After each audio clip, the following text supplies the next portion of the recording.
Señoras y señores, tenemos a continuación la presentación de Dani Rodrik, considerado uno de los economistas más influyentes del mundo. Es profesor de Economía Política Internacional en la Escuela John F. Kennedy de Gobierno de la Universidad de Harvard. Su libro más reciente es Reglas de Economía y su presentación se denomina Política Industrial. Señor Rodrik, adelante.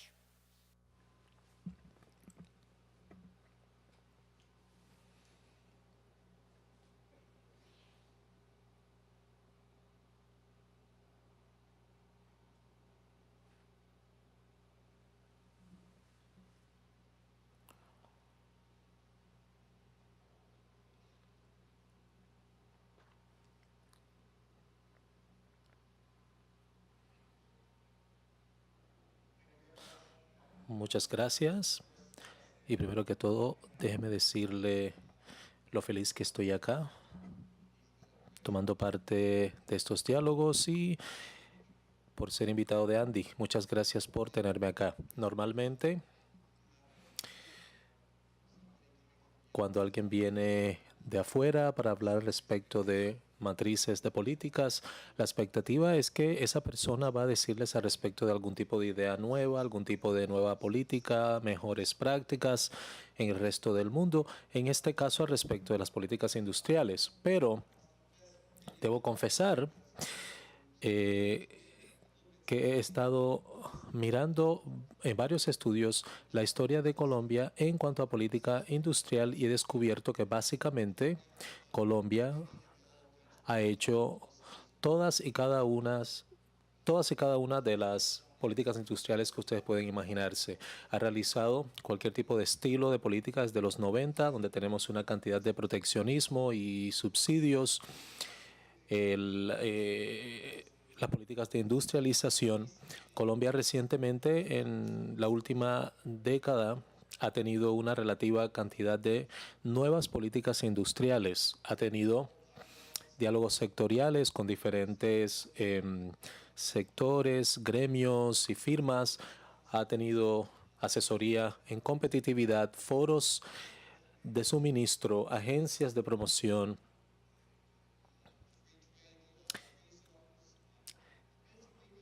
libre comercio, zonas francas, etcétera. Colombia incluso tuvo un periodo, como todos saben, donde las políticas industriales de hecho se volvieron obsoletas y no había política industrial. Entonces, eso me hace pensar que quizás lo único que podría yo aportarles a ustedes es que simplemente hagan lo que han hecho en el pasado, pero háganlo mejor. Y eso podría ser en realidad el final de mi presentación, pero solamente he tomado 2 minutos y tengo que continuar. Entonces, yo supongo que lo que voy a hacer es hablar un poco al respecto de lo que el hacer las cosas mejor significaría. Y me gustaría sugerir que el hacer las cosas mejor implica algo tal como el marco mental o la manera en que tanto el gobierno y el sector privado, tanto el gobierno como el área privada de los negocios pueden abordar las políticas y la forma en que interactúan el uno con el otro en términos de la realización de políticas industriales. Y voy a llegar a ese punto en unos pocos minutos, pero quiero comenzar estableciendo el escenario y el contexto comparativo hacia la política industrial colombiana, debido a que yo supongo que todo el mundo se da cuenta que la economía mundial está atravesando un momento bastante difícil ahora mismo. Y pienso que una de las cosas que es importante hacer es calibrar nuestras expectativas en cuanto a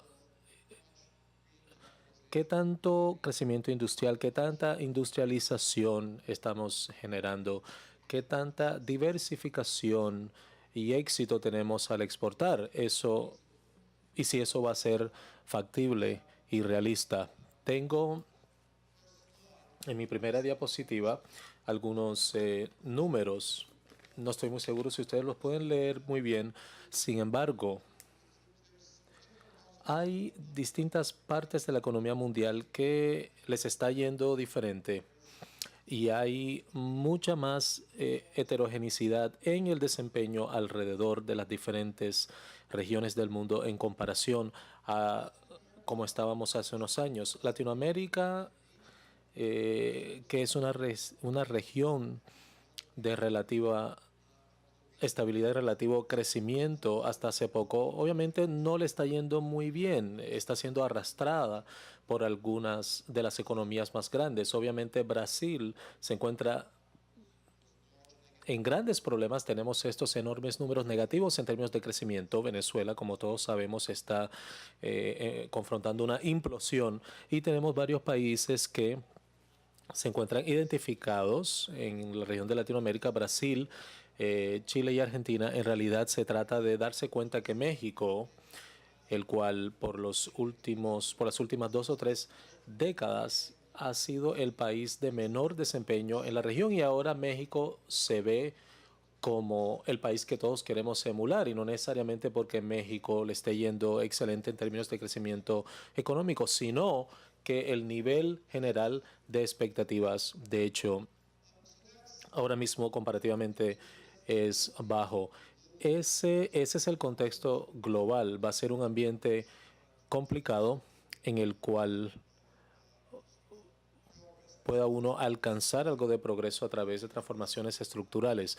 El otro punto que yo continúo abordando a todos los lugares a los que voy, porque también es importante para que la gente tenga conciencia de ello, es que el contexto en general para la industrialización y para la industria de la manufactura se ha tornado muy, muy difícil en todos los rincones del mundo y está muy por encima de las enfermedades económicas que el mundo está confrontando. Cuando miramos cómo se industrializan los países, hay, hay un patrón regular de países que primero se tornan más industriales con un nivel de ingresos que baja y luego hay una curva inversa en donde la industrialización se integra y los países empiezan a virarse hacia una etapa postindustrial y donde la industria de servicios empieza a tomar una porción mucho más grande del escenario económico. ¿Qué está sucediendo ahora y qué ha sucedido por cierto tiempo ya? El nivel de ingresos o el nivel de industrialización al cual está este proceso de desindustrialización o este movimiento hacia los servicios ha empezado a ocurrir, se está dando mucho, mucho más rápido, mucho más temprano en diferentes países del mundo. Eh, los países latinoamericanos hoy en día no pueden en realidad sostener el tipo de nivel de industrialización que la mayoría de los países asiáticos han podido sostener hasta hace 1 o 2 décadas. De hecho, los países asiáticos, a pesar de su maravilloso éxito como exportadores de manufactura, no han terminado nunca industrializándose, de hecho, al nivel de países tales como Gran Bretaña, Estados Unidos o Alemania, de hecho, en décadas pasadas. Y hay un par de razones fundamentales detrás de esta tendencia hacia lo que yo llamo una desindustrialización prematura, que es un fenómeno en el cual la desindustrialización inicia de manera prematura en algunos países. Tenemos un mundo mucho más integrado, es decir, la división laboral es mucho más difícil y hay países donde se están capturando diferentes porciones del mercado, mientras que en otros países dichos sectores del mercado están atestados y hay diferentes frentes de manufactura, sillas, muebles, juguetes, etcétera, donde hay ciertos países que manufacturan eso por sí mismos y no se puede sostener la industria de la exportación simplemente porque las importaciones de estos países con un inicio temprano o con una ventaja inicial comparativa en el sector de la manufactura se está dando. Y lo otro que tenemos son los cambios tecnológicos. Muchas de las cosas que conversamos esta mañana, pero que también son muy predominantes en manufactura, la manufactura de manera creciente se está convirtiendo en mucho más intensa en términos de capital, y lo que esto significa es que muchos países de ingresos bajos a medios que de otra forma tendrían una ventaja competitiva en manufactura con una fuerza laboral barata no van a perder esa ventaja simplemente porque la manufactura se está convirtiendo en un sector de mucha más tecnología de manera gradual, para que las firmas, para que las compañías puedan hacer esta transición hacia una tecnología mayor de manufactura. Eso está bien, pero como sigo yo resaltando durante mi charla, lo que es importante para los países de ingresos medios como Colombia es en realidad generar empleo para la vasta mayoría de los trabajadores que de hecho no tienen el tipo de destrezas que la mayoría de los países más avanzados o los países más tecnológicos de hecho requieren. Por tanto, eso genera un problema. ¿Por qué estoy yo subrayando esto?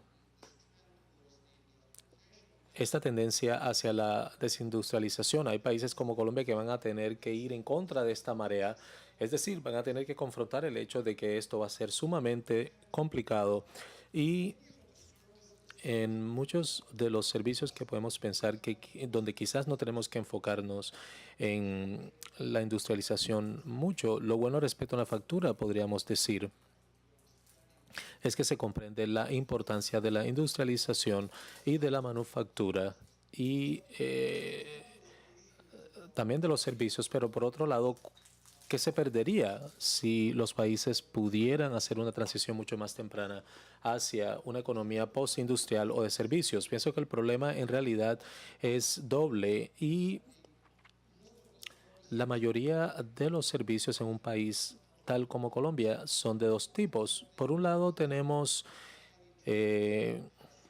los servicios modernos altamente comercializables como finanzas, seguros, servicios comerciales, servicios tecnológicos. Estos son modelos de alta productividad comercializables que son buenos, pero en realidad no van a emplear a la vasta mayoría o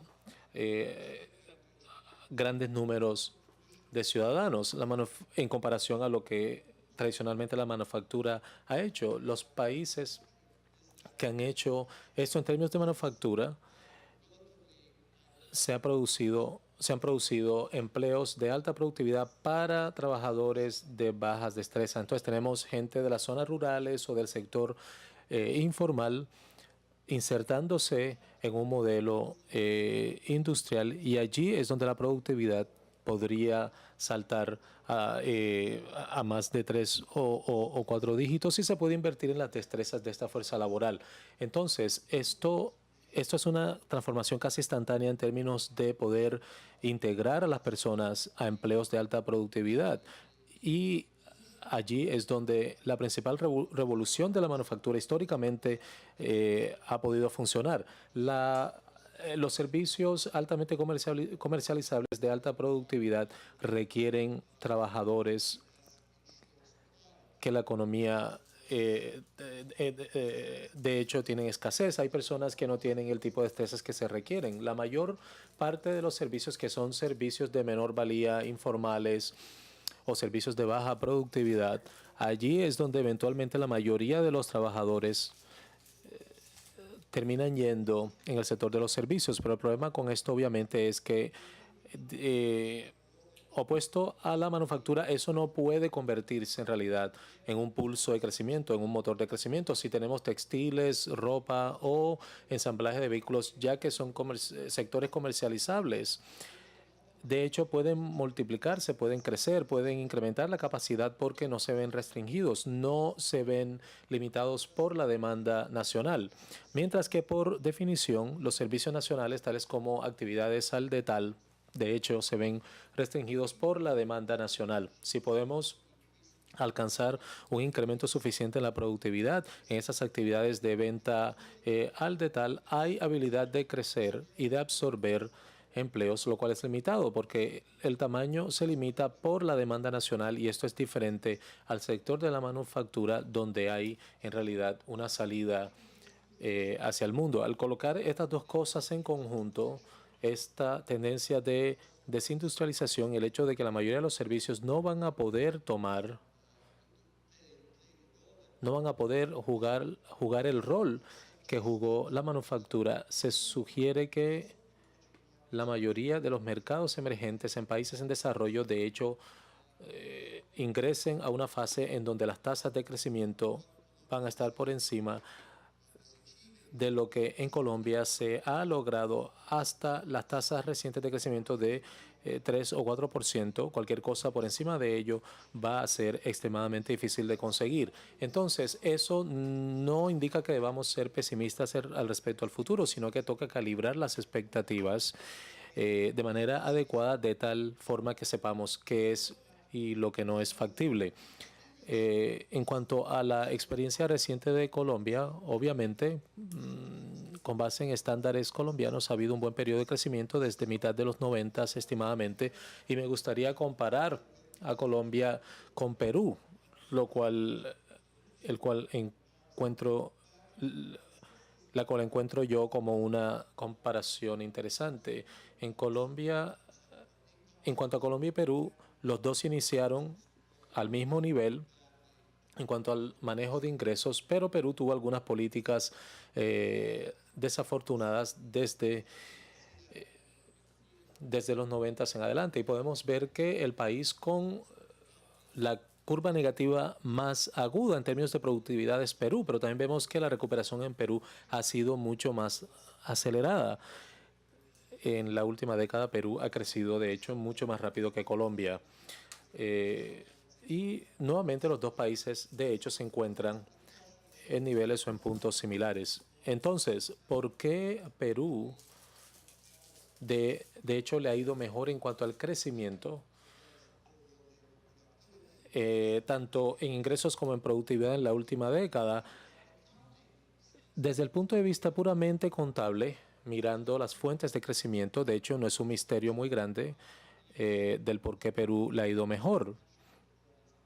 Se trata de un desempeño diferencial en la productividad. En esta gráfica se compara Perú y Colombia, que son los dos países en la parte extrema derecha de la gráfica. De hecho, aquí se mira hacia el crecimiento. De hecho, ese crecimiento se ha dado a través de la calidad de las destrezas o si proviene del uso incremental de capitales, si se trata de más personas trabajando o si simplemente se trata de tendencias diferenciales en cuanto a productividad total, productividad de factor total, que incluye recursos y capitales utilizados. Y la gran diferencia entre Perú y Colombia en realidad es en términos de la productividad, que en general el factor total de productividad creció de manera positiva en Perú, no enormemente, si lo comparamos con los demás países latinoamericanos también. Perú, de hecho, se ha desempeñado de una manera no tan notable, mientras que en Colombia el factor de productividad total, de hecho, ha sido negativo, lo cual es sumamente impresionante cuando analizamos qué significa esto en un periodo de casi un cuarto de siglo.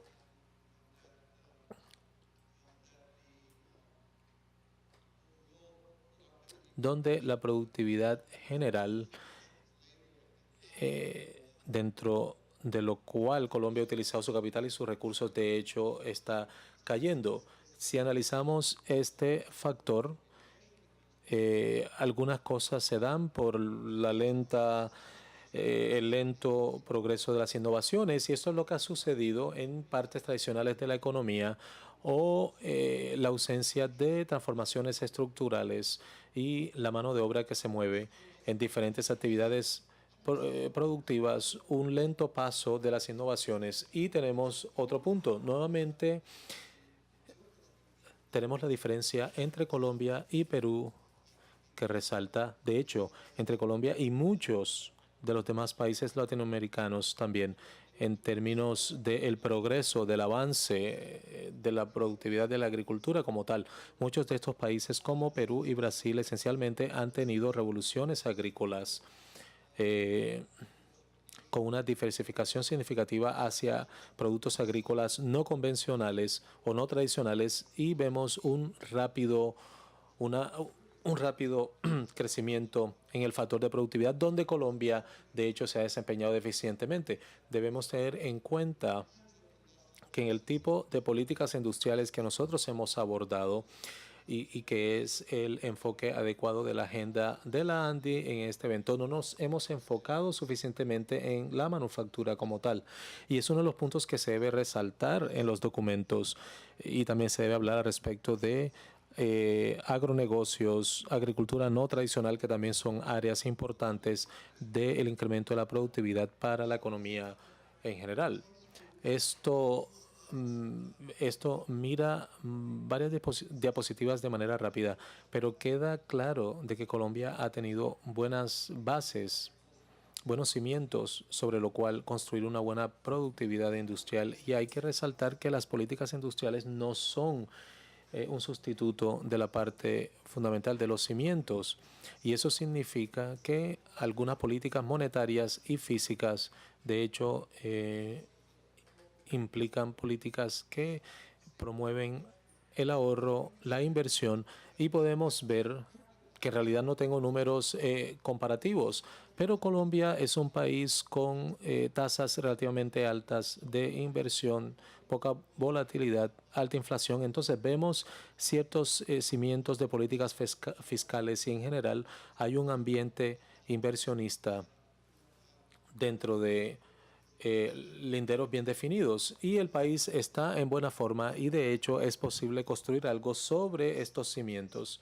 que son relativamente sólidos. Hay una gran cantidad de explicaciones potenciales. Por ejemplo, cuando nosotros comparamos Colombia versus Perú, si miramos de alguna forma las instituciones colombianas, no les está yendo muy bien. Todos estamos familiarizados con con las debilidades de las instituciones y del sistema regulatorio, pero yo no creo que ese es el punto en el cual Colombia se ve distinto en comparación a otros países si queremos comparar. Aquí vemos, por ejemplo, Colombia y Perú y en realidad no se ve que Colombia necesariamente se encuentre muy mal comparativamente o mal del todo en comparación a países como Perú, donde el crecimiento de la productividad de hecho ha sido más distintivo. Cuando tenemos el acceso al sistema financiero, hay muchas quejas, sobre todo por parte de empresas medianas y pequeñas, especialmente empresas pequeñas, donde el acceso al sistema financiero ha sido crítico. Ahora, si vemos empresas medianas o grandes, no queda muy claro dónde está Colombia exactamente. Entonces, para empresas medianas, Colombia se ve mejor, por ejemplo, que Chile en términos de acceso a servicios financieros. Entonces, yo no creo que vayamos a encontrar una respuesta genérica a los problemas de Colombia con respecto a estas debilidades generales en cuanto al sistema financiero. Ok, en muchos aspectos la infraestructura en Colombia tiene un desempeño muy deficiente. Esto se debe al costo del transporte interno y Colombia es un agente no convencional debido a estos altos costos o debido a la deficiente infraestructura de transporte dentro del país. Y en términos de políticas industriales, la inversión en infraestructura y en transporte va a ser un problema preponderante. Hasta hace muy poco, obviamente, uno de los problemas claves de la industria colombiana sería una moneda relativamente sobrevalorada desde la perspectiva de la industria, ya que Colombia tiene la suerte de estar bien dotado en términos de recursos naturales y Colombia se ha beneficiado con esta bonanza de los recursos y el ciclo de los commodities, y eso se ve la influencia de la moneda. La moneda se apreció en un periodo de un ciclo de commodities, pero eso de hecho se ha invertido en el par de años pasados. No sé si ustedes lo han visto. Si miramos claramente, desde el 2004, de hecho, se ha depreciado la moneda considerablemente en comparación a otros países latinoamericanos que también tienen sus ciclos de commodities invertidos. Eso es algo bueno mayoritariamente para el sector industrial, de manera que pueda competir mejor con una moneda un poco más competitiva. Pero el aspecto decepcionante de esto es si miramos esa depreciación de la moneda. De hecho, eso ha tenido un impacto en los volúmenes de exportación. De hecho, hemos visto muy poca respuesta por parte del sector de exportación a esa depreciación, y quizás se debe a que quizás en un régimen de moneda flotante nunca sabemos exactamente cuando la moneda en depreciación de hecho se va a invertir, se va a empezar a valorar, a apreciar, y hay diferentes incertidumbres en cuanto a lo que va a generar este tipo de cambio. Si va a haber algunas respuestas a la apreciación que pueden ser temporales, y obviamente en el 2006 parte de esa depreciación se invirtió, como muestra la gráfica. De hecho, hay una valorización, una apreciación de la moneda, y varias de las cosas que son curiosas en cuanto al por qué las exportaciones de Colombia no han respondido a este tipo de tendencias competitivas mejoradas en los últimos años. Ahora, déjeme ahora abordar más directamente las matrices de políticas industriales, y simplemente para mirar las cosas desde un punto de vista tan pesimista como sea posible, hay que distinguir entre dos estilos de políticas, y pienso que de muchas formas este va a ser el mensaje principal que quiero brindar. Es que hay dos diferentes formas de pensar al respecto de las políticas generales e industriales en particular, donde uno tiene que de hecho escoger hacia qué dirección uno se dirige. Hay dos políticas que de manera incremental se están popularizando en diferentes países, y es esencialmente lo que yo llamo el método de benchmarking comparativo. Entonces, de hecho, estamos haciendo un auto-benchmarking en comparación a otros países que se ven similar. A propósito, esto no se vio muy diferente a lo que yo estaba haciendo hasta llegar a esta diapositiva, y luego el gobierno básicamente trata de rectificar esas áreas donde el país está desempeñándose de manera pobre. Y dentro de ese marco legislativo, de hecho, el gobierno y las agencias gubernamentales, de hecho, se convierten en proveedores de insumos o de servicios dirigidos precisamente a cerrar esas brechas. Entonces, por ejemplo, nos está yendo mal en infraestructura, en transporte. Por tanto, el Departamento de Transporte va a rectificar eso.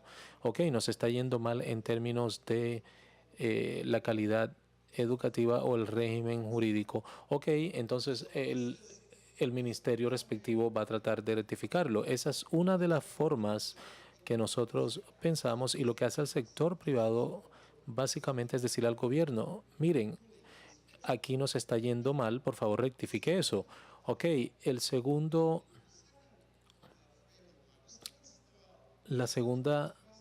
estilo que yo quiero contrastar es que se trata de un punto mucho más ad hoc, es más propulsado por los problemas existentes y es más interactivo. Entonces, esencialmente, hay un grupo de proveedores de servicios, y en vez de propulsar las políticas a través de este impulso de rectificar las áreas con base en el análisis de benchmarking para mirar dónde al país le está yendo mal, hay algunas preguntas que se están formulando de manera más específica. Hay agencias gubernamentales, hay legisladores que están formulando, en vez de ello, la pregunta de dónde están los bloques específicos, dónde están los problemas concretos que están evitando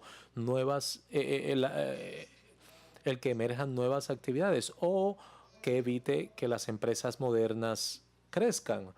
¿Dónde exactamente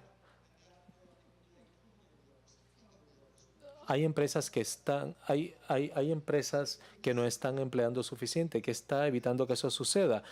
Este tipo de escenarios en realidad no se están resolviendo los problemas horizontales a través de ningún tipo de análisis de benchmarking, pero en realidad está abordando obstáculos específicos y es el monitoreo, donde de hecho las empresas están respondiendo a la eliminación de estas barreras. La iteración, con base en la iteración, aprendemos y de hecho rectificamos las políticas. Entonces, las agencias gubernamentales ya necesariamente no están pensando en sí mismos como proveedores de grupos distintivos de servicios, se están viendo a sí mismos en vez de ello, como resolvedores de problemas en el sector privado. Eso significa que el abordaje se hace mucho más estratégico porque nos estamos enfocando más en restricciones en vez de debilidades en todo el sector y se está priorizando mucho más porque simplemente le estamos preguntando a las empresas, estamos abordando los problemas que son críticamente importantes para ellos y eso se está tornando mucho más selectivo y se está personalizando porque las diferentes empresas, los diferentes sectores tienen necesidades específicas y eso podría ser algo a respecto de los requerimientos de zonificación, los estándares de calidad, tendría que ver con destrezas concretas, insumos que se necesitan, problemas con entradas particulares de capital que tendrían que ver con algún tipo de ley fiscal. Estas son cosas que son altamente específicas para cada una de estas empresas y actividades que aparecen de manera horizontal en este abordaje.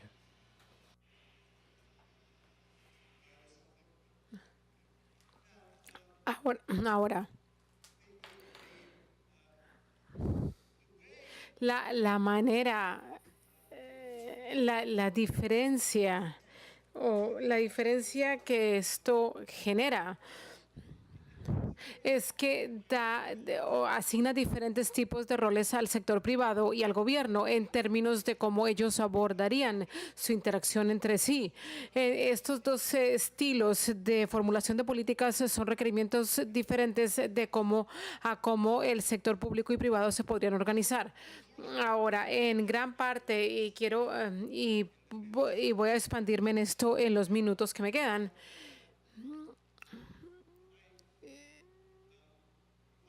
Si yo tuviera más tiempo, yo me adentraría más en lo que es la experiencia asiática, especialmente la China, entre cómo es como gran parte del éxito de Asia y de China en particular se debe a que su estilo de formulación de políticas ha sido mucho más el segundo estilo de políticas. Es decir, que cuando China se reformó su economía, nunca estuvo liderado por este concepto de que hay una economía de mercado idealizada y que tenemos que hacer para poder convertirnos como esa economía de mercado. No, en vez fue un experimento, es más experimental, priorizado, secuencial, que estamos enfrentando, qué problemas estamos enfrentando los diferentes sectores y cómo podemos hacerles frente.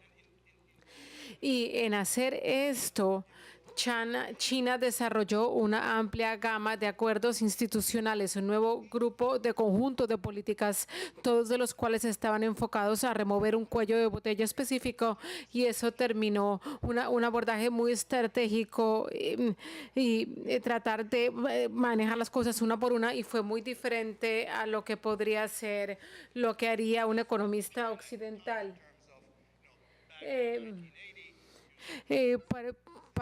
Porque usted generalmente hace las cosas estándares, usted liberaliza, usted hace sus reformas financieras, etcétera.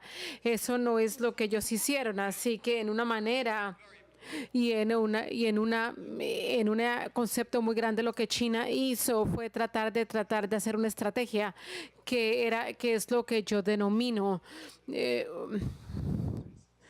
una estrategia enfocada en los problemas, pero bueno, yo también podría hablar de Corea, de Taiwán.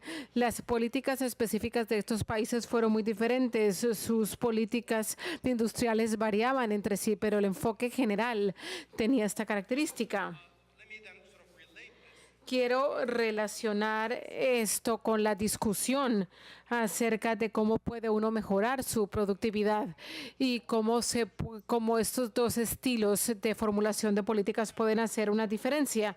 Si vemos cuáles serían las mejoras estándares para mejorar la productividad en un país como Colombia, yo voy a utilizar aquí un artículo interesante sobre el Banco Interamericano de Desarrollo que creo que tiene sentido y se sobrepone mucho con el documento que ha desarrollado la ANDI, y tiene tres áreas. Hay que incrementar la innovación, hay que mejorar la educación y hay que mejorar la infraestructura. Y cada uno de estos títulos obviamente tiene una amplia gama de subtítulos.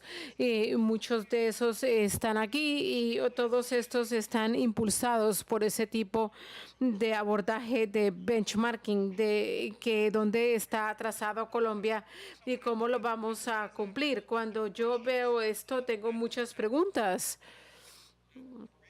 que se generan en mi mente y que me hacen tratar de irme al otro tipo de estilo de formulación de políticas en vez de esto. Así que quiero resaltar una de estas. Uno, este enfoque en innovación. Yo pienso que la innovación es maravillosa, pero la verdad, la idea es enfocarse en productividad que en innovación o productividad en vez de competitividad. A veces eso también se utiliza porque usted tiene que recordar que el objetivo de las políticas industriales es incrementar la productividad de la economía a nivel general, es poder emplear a sus trabajadores en trabajos relativamente productivos, y la innovación más que todo son las firmas, son las compañías que están en su mayor capacidad de distribución, y vemos como país, y de hecho México es un buen ejemplo de esto, donde las mejores compañías se les va extremadamente bien, están conectados en todas las cadenas de valor global. Las cadenas de suministros americanas son muy exitosas, exportan muy bien, pero el 85% de la economía mexicana sigue conectada, sigue conectada a una baja productividad, sigue estancada en una baja productividad. Incluso aunque ese 10 y 15% le va muy bien, y eso es lo que se ve aquí, porque se ve todas esas compañías mexicanas que están conectadas a cadenas de suministros que utilizan tecnología y cosas así. Si usted ve el crecimiento de México en los últimos decenios o dos, es algo que no se quiere replicar porque es peor de lo que han alcanzado acá. Y ustedes de hecho quieren que les vaya mejor. Bueno, lo segundo es la educación y las capacidades, y esto es completamente correcto, pero esto no resuelve su problema. El problema es cómo ustedes van a emplear a los trabajadores que ustedes actualmente, no los que ustedes van a crear a través de la educación. Y con relación a la infraestructura, nuevamente, como ya les mencioné, sí, pero la infraestructura implica una gran cantidad de lecciones y preguntas. ¿Qué tipo de carreteras, qué tipo de transporte, qué tipo de infraestructura se necesita? Y cuando vemos a las diferentes necesidades de los clústeres o compañías adicionales en términos de qué necesitan del sector público, generalmente son aportaciones públicas altamente específicas, que es un gobierno que suministre, que es más que el concepto de un gobierno que suministre infraestructuras, va más allá de ese concepto. Lo que eso quiere decir que el gobierno necesita dilucidar exactamente qué necesita el sector privado, qué necesitan estas cadenas de suministros, qué está pasando, cuáles son el eslabón perdido en los que debe enfocarse el sector. Así que, bueno, ¿qué pasa? ¿Cómo se vería esto en un enfoque basado en problemas? Es lo que yo denomino tres tipos de características de instituciones. Uno es esta colaboración entre el sector público y privado, y esto no es sencillamente porque esto sea algo bueno, es porque es absolutamente crítico a cada nivel de la industria que el sector privado tenga la posibilidad de comunicarles al sector público qué es lo que les falta, qué necesitan, qué es lo que los está bloqueando, y es importante también para para que el sector público pueda obtener información del sector privado acerca de dónde están los obstáculos para que se puedan enfocar bien las cosas. Lo otro es desde el sector que tiene que haber una cierta disciplina. Y la tercera es el tema de la rendición de cuentas. Yo les quiero decir unas cuantas cosas más acerca de uno de estos temas, dado que se me está acabando el tiempo. Pero uno es el concepto de que las cosas estén integradas, que estén incorporadas. Este proceso de la coordinación estratégica entre el gobierno, entre el gobierno y el sector privado, y pensar acerca de políticas industriales, no como una lista de políticas, no como una lista de programas. Nuevamente retomemos esa primera imagen donde el gobierno está pensando en sí mismo como simplemente ofrecer en un conjunto de servicios o un grupo de políticas. No, piensen en vez en la política industrial como un proceso. Es un proceso continuo de descubrimiento acerca de qué tiene que hacerse, dónde están las necesidades, y es algo muy heterogéneo y diverso. Es la manera como el gobierno puede responder, así de una manera personalizada a este tipo de problemas. Segundo es el tema de la disciplina. Aquí es lo que eso es lo que pasan por alto las políticas industriales. Es que la idea no es escoger ganadores. Si usted va a medir el éxito de una política industrial desde la perspectiva de si se puede escoger un ganador, toda la política industrial va a fallar de acuerdo a esa prueba. Pero una política industrial exitosa es exitosa cuando tiene la posibilidad de permitir que los perdedores se vayan. Ese es un requisito menos demandante. Y es importante comprender que una política industrial, como cualquier otra cosa, los gobiernos no siempre pueden ser exitosos. Hay una cita muy buena de Watson de IBM. Decía, ¿cuál es el éxito de su éxito? Y él decía, bueno, yo aprendí que si yo quería mejorar mi tasa de éxito, yo debería duplicar mi tasa de fracasos. Usted tiene que intentar, usted tiene que experimentar, pero para que eso no llegue un elefante blanco de fracaso tras fracaso, usted necesita poder regresar y aprender de sus errores y revisar. Por tanto, eso se enfoca porque los gobiernos, la idea es que si las cosas que la empresa privada que quiera ser monitoreada y que pueda y que acepten que que tienen que perder cuando no hacen las cosas bien. Y también hablamos acerca de la rendición de cuentas. Y yo muchas veces veo que las políticas industriales no van a muchos lados o no hacen nada porque no hay un principio de alto nivel, no hay un líder político que asuma responsabilidad por las políticas industriales. Cuando hablamos acerca de las políticas monetarias, hay un banco central. En educación hay un ministro de educación que de hecho es responsable. Pero ¿quién es el responsable de la transformación productiva? ¿Quién es el responsable? ¿Hay una figura política, un personaje político de alto nivel que tenga que rendir cuentas por esto? Entonces, bueno, simplemente quiero concluir porque ya me quedé sin tiempo. Yo simplemente quiero garantizar que la manera como yo pienso de la política industrial es un arte, es algo que los países aprenden, que van creando a medida que hacen más. Y es una de las funciones normales del gobierno. Nosotros debemos evitar este péndulo oscilante entre lo que son las políticas industriales siendo la respuesta a todos nuestros problemas y las políticas industriales algo que usted no debe hacer. Yo pienso que desde esa perspectiva nosotros estamos llegando a la mitad, a un medio. Y bueno, y quiero retomar el concepto con el cual empecé, que es que Colombia tiene una historia muy rica, tiene una experiencia con diferentes tipos de políticas industriales. Y una cosa que yo no veo en la discusión actual de Colombia, y de pronto no la veo, es que no veo que estén hablando mucho acerca de cómo aprender de esa experiencia. ¿Qué hicimos en el pasado que funcionó? ¿Qué que hicimos que no queramos repetir, que funcionó, que no, y aprender acerca de esa experiencia acumulada. Yo pienso que el peligro es que usted no puede obtener ningún tipo de continuidad en estas políticas.